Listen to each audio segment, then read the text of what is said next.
Assalamualaikum warahmatullahi wabarakatuh. Alhamdulillah alladzi ja'ala ramadhana syahran aziman mubarakan, syahran unzila fihi al-Qur'an hudan linnasi wa bayyinatin minal huda wal furqan. Asyhadu an la ilaha illallah wa asyhadu anna Muhammadan abduhu wa rasuluh la nabiyya ba'da hamdan wa syukran lillah. Qala Allah ta'ala fil Qur'anil azim, a'udzu billahi minasy syaithanir rajim, bismillahirrahmanirrahim. Ya ayyuhalladzina amanu kutiba alaikumus syiyam kama kutiba alal ladzina min qablikum la'allakum tattaqun. Wa qala fi ayatil ukhra, syahru ramadhan alladzi unzila fihi al-Qur'an hudan linnasi wa bayyinatin minal huda wal furqan. Shadaqallahul azim. Bapak dan Ibu, hadirin dan hadirat jamaah Isya dan Tarawih Masjid Fathullah UIN Jakarta, baik yang ada hari kelima, malam kelima atau malam keempat, yang insya Allah semuanya mendapatkan kemuliaan dari Allah Subhanahu wa Ta'ala. Mari kita mensyukuri segala nikmat dan karunia Allah yang telah diberikan kepada kita semua. Yang pertama sekali adalah nikmat umur, di mana kita masih diberi modal utama ini sehingga bisa melakukan berbagai aktivitas yang sampai saat ini dapat kita lakukan. Kemudian kita diberi hidayah, inayah dan taufik, sehingga walaupun dalam keadaan hujan, kita masih diberi kekuatan dan kemauan oleh Allah untuk meninggalkan hangatnya rumah, lalu kemudian berjalan ke menuju rumahnya Allah Subhanahu wa Ta'ala. Salawat dan salam semoga selalu tercurah kepada beliau junjungan kita, Nabi besar Muhammad sallallahu alaihi wasallam. Bapak dan Ibu yang dimuliakan oleh Allah, panitia memberikan tema atau judul pada malam hari ini adalah aktualisasi nilai puasa dalam kehidupan. Ya, aktualisasi nilai puasa dalam kehidupan. Yang pertama ingin saya sampaikan adalah bahwa ayat 183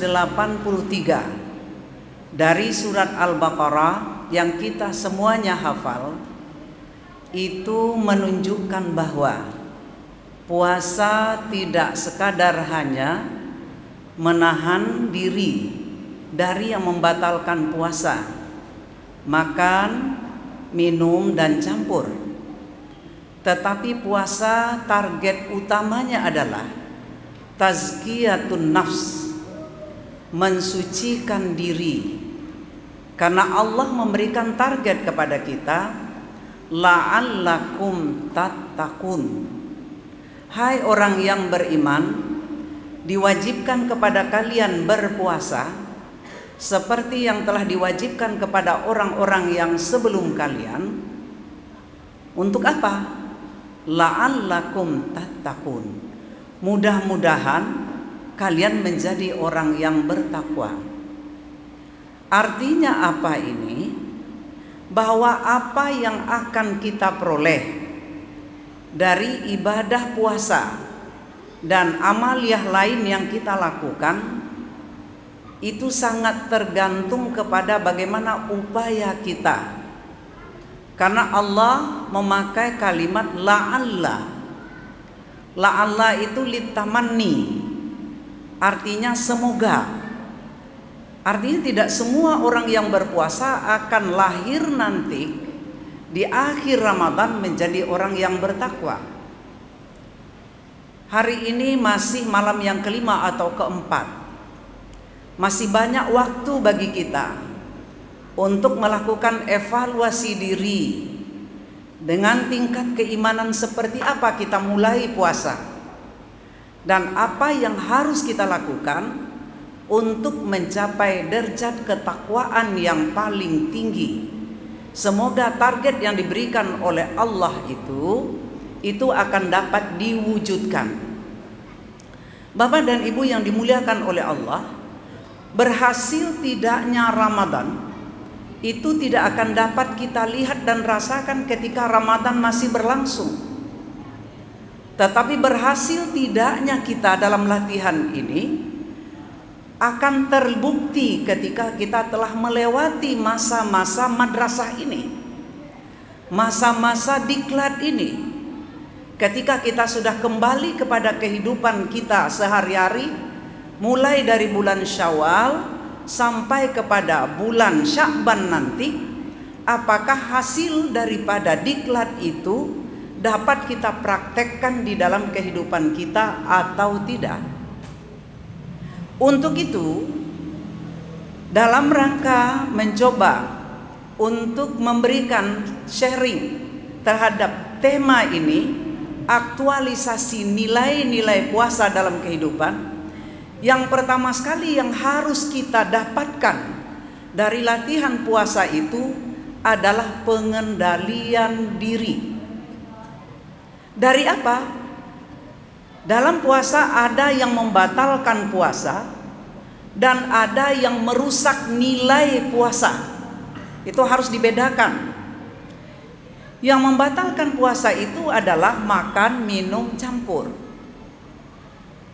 Andaikan kita bisa berhasil dengan baik menahan diri dari hal yang sangat kita butuhkan dalam kehidupan kita ini, pada hari-hari lain dia halal, pada malam hari dia halal, tetapi semenjak terbit fajar sampai terbenam matahari, dia tidak boleh kita dekati. Kita tidak boleh makan, kita tidak boleh minum, kita tidak boleh campur. Nah, nilai ini akan bisa terwujud apabila sesudah Ramadan nanti kita bisa mengendalikan syahwat perut dan syahwat seksual. Syahwat perut itu apa saja? Tamak, sudah kenyang tetap makan, pengen ini, pengen itu, pengen segalanya. Padahal diingatkan oleh Allah, kulu washrabu wa la tusrifu. Makanlah, minumlah, jangan berlebih-lebihan. Itu yang paling sederhana pelanggarannya, yaitu tamak dalam hal makan. Sudah kenyang tetap makan. Tapi ada lagi orang yang lebih parah dari itu, memakan hak orang lain yang tidak halal untuk dia. Padahal Allah telah mengingatkan, ya ayyuhalladzina amanu la ta'kulu amwalakum bainakum bil batil. Hai orang-orang yang beriman, jangan kamu memakan harta orang lain dengan cara yang tidak benar. Kalau ibu-ibu yang sederhana saja, misalnya pergi arisan, pergi pengajian di rumah-rumah, disediakan kotak untuk bawa pulang, disediakan makanan di piring yang akan dimakan di sana. Tetapi kemudian tidak sedikit kan ibu-ibu yang memasukkan yang di piring itu ke dalam kotak, lalu bawa pulang. Kalau itu terjadi, berarti pengendalian diri dalam hal syahwat makan tidak berhasil. Jadi siapa yang mengukur keberhasilan itu adalah kita. Yang kedua, masih dalam pengendalian diri, bahwa kita harus memelihara diri kita dari hal-hal yang merusak puasa. Dikatakan oleh seorang ulama salaf mengatakan, sesungguhnya puasa itu akan diterima sepanjang para shaimun wasaimat dapat mempuasakan seluruh anggota tubuhnya. Jadi bukan tidak makan, tidak minum, tidak campur, mulutnya. Ya. Kenapa? Karena Rasulullah SAW telah menjelaskan, asyamu junnatun. Puasa itu adalah perisai. Fa idza kana ahadukum fi saumin fala yarfas wala yaskhat. Apabila seorang kamu dalam keadaan berpuasa, jangan berkata-kata jorok, jangan berkata-kata mengumpat-ngumpat, jangan berbohong dan lain sebagainya. Nah, kepada yang muda-muda sekarang tidak kata-kata, tapi jarinya, ya, dengan Instagramnya, dengan FB-nya, dan dengan segalanya, bikin hoak, bikin sakit hati orang, dan lain sebagainya. Ingat, dua anggota tubuh yang sangat cepat memasukkan kita ke surga, satunya adalah mulut, ya, yang kedua adalah kemaluan. Tapi yang paling cepat pula membawa kita ke neraka adalah dua anggota itu. Sekarang mau kita pakai kemana? Mulut dan kemaluan kita. Apakah kita bawa untuk mengantarkan kita ke surga atau mengantarkan kita ke neraka? Jadi pengendalian diri yang kedua adalah mengendalikan mulut, mata, telinga, dan panca indera kita semuanya. Ini harus diperhatikan. Kalau berhasil kita dalam hal ini, berarti pengendalian diri yang dilatih selama diklat 1 bulan di dalam Riyadhah Sanawiyah, latihan tahunan ini berhasil. Tapi kalau tidak, berarti sama kita dengan apa yang dikatakan oleh Rasulullah SAW. Kam min sa'imin atau rubba sa'imin laisa lahu fi siyamihi illal ju'u wal atsyu. Berapa banyak orang yang berpuasa, tidak ada yang didapatkannya dari puasanya itu kecuali lapar dan haus. Ya, itu yang pertama ya, pengendalian diri. Yang kedua, berinteraksi dengan intensif ya dengan Al-Qur'an. Di dalam bulan Ramadan, ndak pagi, ndak siang, ndak sore, ndak sedang orang berceramah, ndak seorang apa, kita akan baca Quran. Lalu kemudian sesudah Ramadan, apakah itu masih intensif? Tidak. Itu dalam hal membaca. Yang kedua, Allah mengingatkan kita, syahrul Ramadan alladzi unzila fihil Quran hudal linnasi, menjadi petunjuk. Wa bayyinatin minal huda, menjelaskan petunjuk itu, wal furqan, menjadi pembeda. Sudahkah Al-Quran kita tadabburi, lalu kemudian kita jadikan cermin kehidupan kita? Setiap hari kita harus bercermin, tapi bukan dengan kaca, tapi bercermin dengan Al-Quran. Apakah ucapanku sudah sesuai dengan Al-Quran? Apakah penampilanku sudah sesuai dengan petunjuk Allah? Apakah perilakuku sudah sesuai dengan itu? Apakah ibadahku betul-betul sudah ikhlas? Apakah aku telah jadi orang yang jujur? Apakah aku telah jadi orang yang sabar? Ukurannya apa? Al-Quran. Jelas kira-kira ya? Jadi yang kedua itu mentadaburi Al-Quran. Jangan berhenti kalau sudah habis Ramadan, selesai. Dan tidak cukup hanya dibaca. Karena kalau cuma dibaca, pahalanya dapat, tapi kita seperti keledai bawa buku. Dalam Al-Quran ada larangan, ada perintah. Tapi larangan tidak diindahkan, perintah tidak dilaksanakan, berarti sama dengan keledai bawa buku. Itu yang kedua ya. Yang ketiga, dengan latihan berpuasa kita dilatih susah. Kita lapar tidak boleh makan, kita haus tidak boleh minum, ya. Apa yang harus muncul di situ? Solidaritas sosial, ya. Simpati yang melahirkan empati. Kalau simpati sekadar kita, wah kasihan dia ya. Tapi kalau empati itu kita bawa kepada diri kita, lalu membuat kita menjadi pemurah.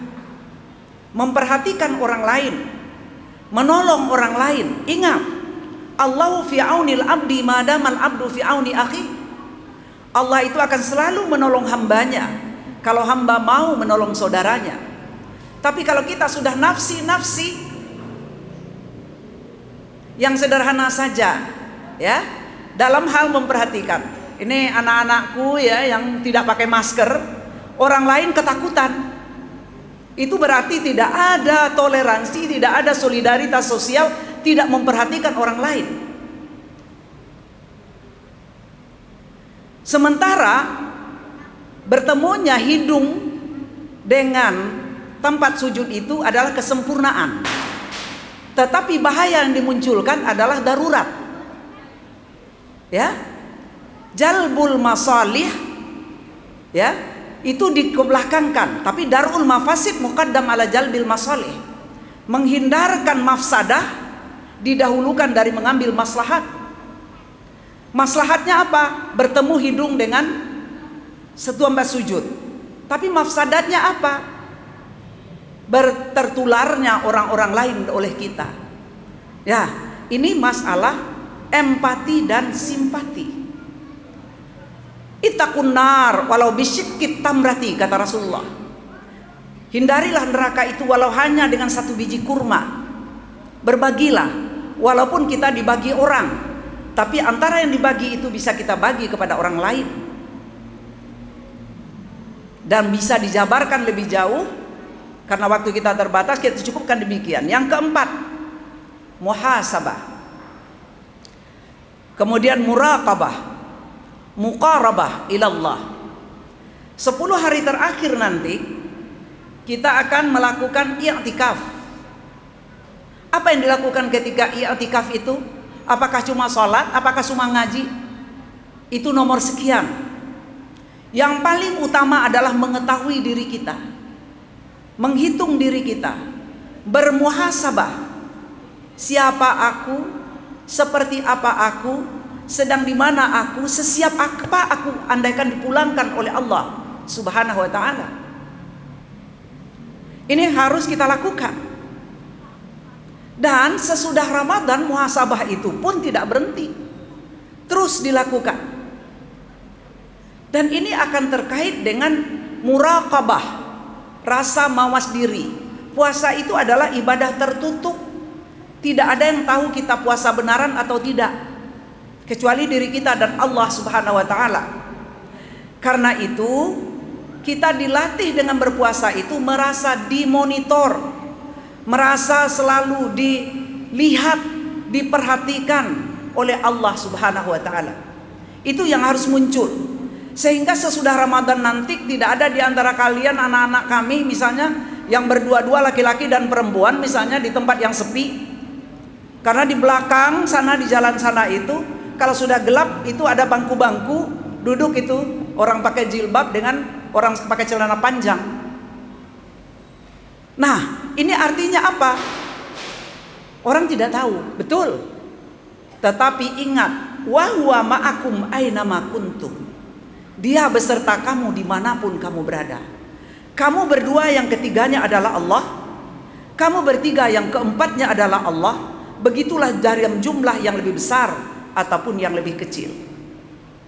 Nah, muraqabah ilallah ini akan melahirkan muqarabah ilallah. Berupaya mendekatkan diri kepada Allah Subhanahu wa ta'ala dengan harapan Allah mengampuni kesalahan, dengan harapan Allah ridha setiap langkah yang dilangkahkan. Dan yang terakhir, yang kelima, mampu memposisikan dunia. Dunia ini fana. Sering ayat yang dibaca oleh imam itu bahwa dunia ini adalah ibarat air hujan yang turun. Lalu dalam surat Al-Hadid ayat ke-20 kalau saya tidak salah, lalu kemudian menumbuhkan tumbuh-tumbuhan, lalu jadi subur, tidak lama kemudian dia menguning, kemudian kering, kemudian jatuh. Begitu dunia itu cuma 30 tahun yang lalu kami ini seperti ananda semua. Tetapi sekarang tidak bisa berlari. Inilah perubahan dunia. Dunia itu dua saja. Kalau kita tidak meninggalkan dia, dia akan meninggalkan kita. Tetapi ada sesuatu yang pasti. Kita lari tidak bisa. Kita selalu dikejarnya. Apa itu? Kematian. Lalu dengan mati selesai urusan? Tidak. Ada pertanggungjawaban sesudah itu. Sesiap apa kita untuk bisa mempertanggungjawabkan semuanya di hadapan Allah Subhanahu wa ta'ala. Agaknya 5 hal inilah yang perlu untuk kita praktekkan nanti dari buah Ramadan itu.